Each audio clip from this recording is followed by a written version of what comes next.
Coordinate geometry का ये प्रश्न आपके एग्जाम के लिए काफी इंपॉर्टेंट होने वाला है। चलिए के का मान ज्ञात कीजिए।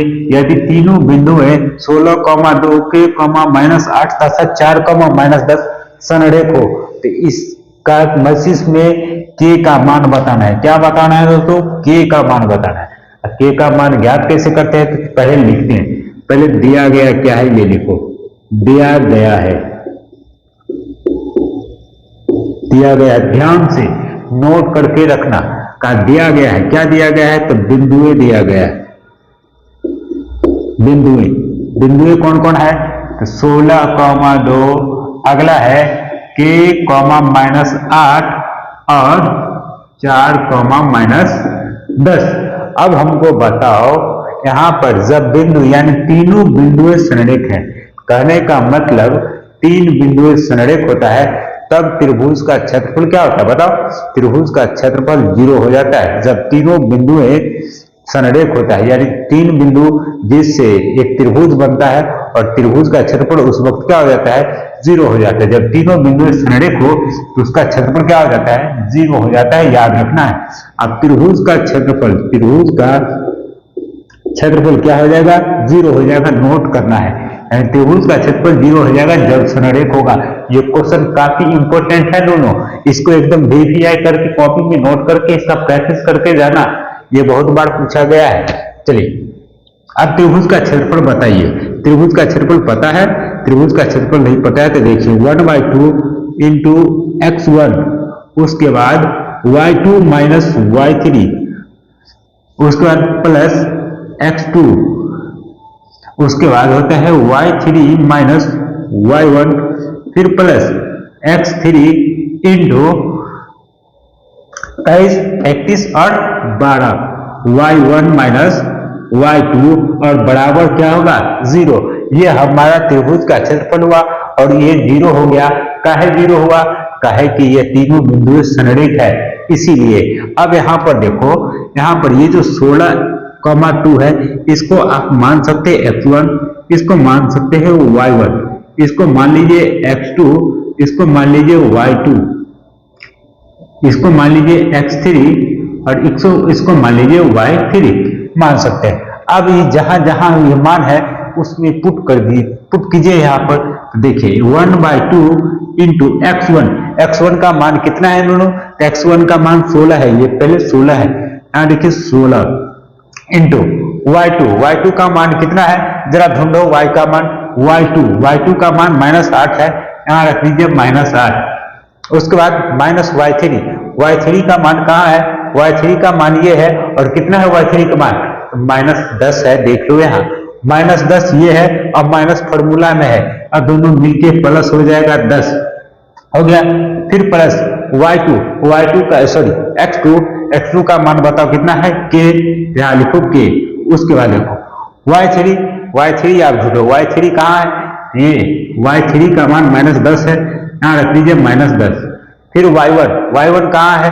y1 ये है, y1 का मान 2 है, यहाँ पर -2। फिर प्लस x3 कहाँ है?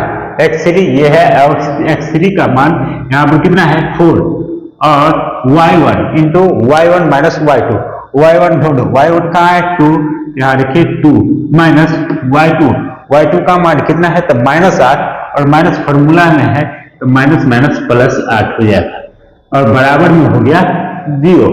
अब इसको देखो कैसे सॉल्व करेंगे। 1/2 इंटू ये 16 हुआ, अब बता हुआ -8 और +10, प्लस माइनस जब चिन्ह अलग अलग होता है तो घट जाता है कि नहीं? जरा बताओ 8 में से 10 में से 8 गया तो कितना बचा? 2 बचा कि नहीं? बताओ जब दोनों चिन्ह अलग अलग होते हैं तो घट जाता है, ये चीज नोट कर लेना है। 10 में से 8 गया तो 2 बचेगा। अब 2 बचेगा प्लस में होगा कि माइनस में? तो जरा आप बताइए 8 माइनस में है 10 प्लस में है, बढ़ता वाला जो चिन्ह लेके रहेगा वही चिन्ह आंसर में पड़ता है।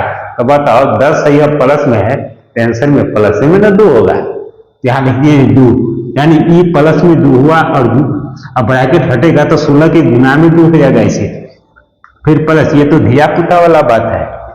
आगे देखो फिर यहाँ के है, अब बताइए यहाँ -10 है, यहाँ -2 है, यानी माइनस माइनस। और जब दोनों चिन्ह एक जैसा रहेगा ना, तो दोनों चिन्ह जब एक जैसा रहेगा तो दोनों जुट जाता है।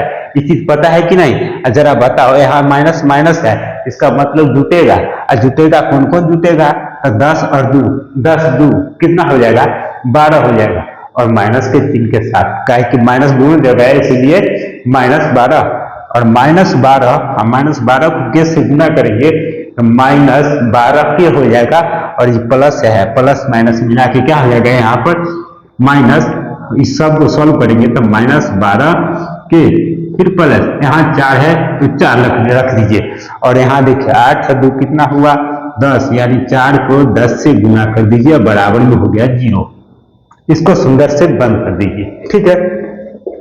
अगला देखिए फिर से 1/2, फिर यहाँ 16 को 2 से गुना करेंगे, कितना हो जाएगा दोनों?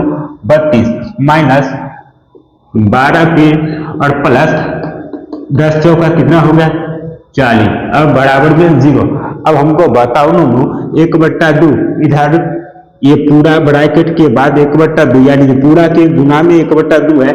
इसको जब उठा के ले जाएंगे इकट्ठा, यहाँ 0 है, बराबर के पास 0 है, तो ई एना बन जाएगा, यानी 2 ऊपर जाएगा 1 नीचा हो जाएगा।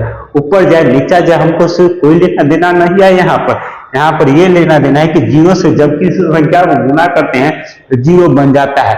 इसका मतलब ये हुआ कि हम इसको मान लेते हैं, इसको उठा के ले गए उस साइड, और ले गए तो एक स्टेप लिख दो ना। अब लिखेंगे तो 1/2 को नहीं लिखेंगे, काहे कि हम समझ जाएंगे, इसको उठा के ले गए उस तरफ, ये 0 हो गया, सिंपल बात। अब बचा कौन? यहाँ 32 माइनस 12 के और प्लस बचा 40, इधर बच गया 0। अब यहाँ पर आ जाओ, फिर से इधर आओ।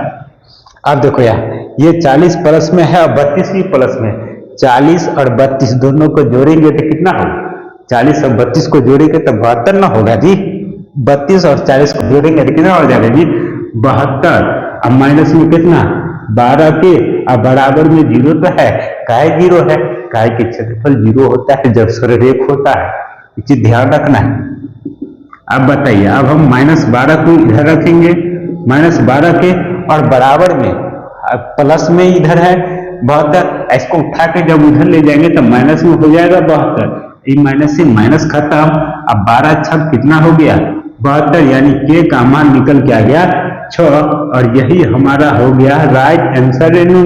यही चीज तो पूछ रहा था, के का मान बताइए, के का मान निकाल लिए ना। इसीलिए इसको नोट कर लो आराम से और प्रैक्टिस करते जाना नूनू। ये क्वेश्चन बार बार पूछे जाते हैं, तो